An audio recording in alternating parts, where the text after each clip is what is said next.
The government is run like a business, watching its budget, trying to prioritize with its funds and get the most out of its employees. If you're a company looking to work with the federal government, it's a competitive marketplace. But there are a few things that can set you apart from the competition. Here to talk about his experience selling to the government is author Mark Amtower, who advises companies big and small how to work with feds. So what are some of the common myths? You've got to be either a minority, or you've got to have a small business, or all these special things to get hired, or what are those, some of the myths? Well, some of the myths, number one, it's too big. I really can't do it. When you look at the federal government as one entity, it really is massive, but in actuality, it is just a bunch of niches. Just like any other business. You have financial, you have fleet, you have IT, you have facilities management. The government buys legitimately every business and product service you can imagine. I would think another myth is the fact that if you don't bid real cheaply, you're not going to get the job, because if you've got an expensive product or your services are expensive, the government's going to pass over you. True or false? False. The bidding is predicated on terms and conditions set out in the RFP, the request for proposals. So low cost may be a factor, it may be a big factor. They're going to weight each factor they choose. But a large factor is how much experience do you have doing what you do, how much experience do you have with the government, and most particularly, how much experience do you have with that particular client?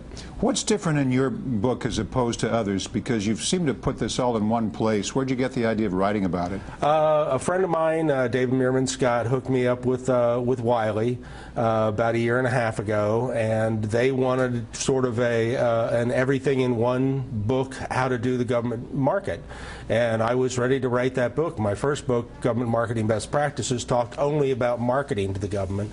This is the whole ball of wax. I can't tell everything in 250 pages, but it really gives a little bit of everything you need to know and points you at the resources you need to be successful. Is the current economic situation problematic? Because I've heard that some contractors who are finding funds drying up in this country are going overseas now and doing a better job.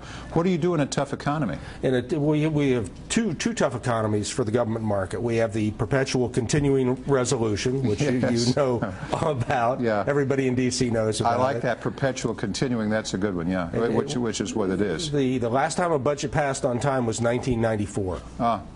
Just a few years. But then we have the overall economic conditions, and it's forcing the government to spend perhaps less in the first time that I've been doing my business, which is 1985. So in the last 27, 28 years, it's been a perpetual growth market, 2 to 3% growth every year. And in this market, it's becoming much more competitive. Larger companies are going after smaller bids.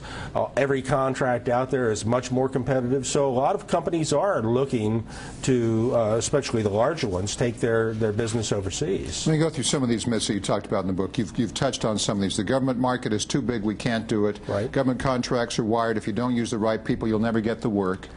Government demands the lowest price. We've talked about that. Sometimes they will pay more.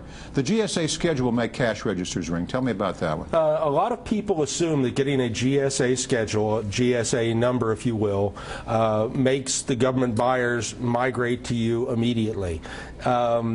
Despite massive evidence to the contrary, this has never been the case. A GSA schedule is a contract very much like an IDIQ, indefinite delivery, indefinite quantity contract.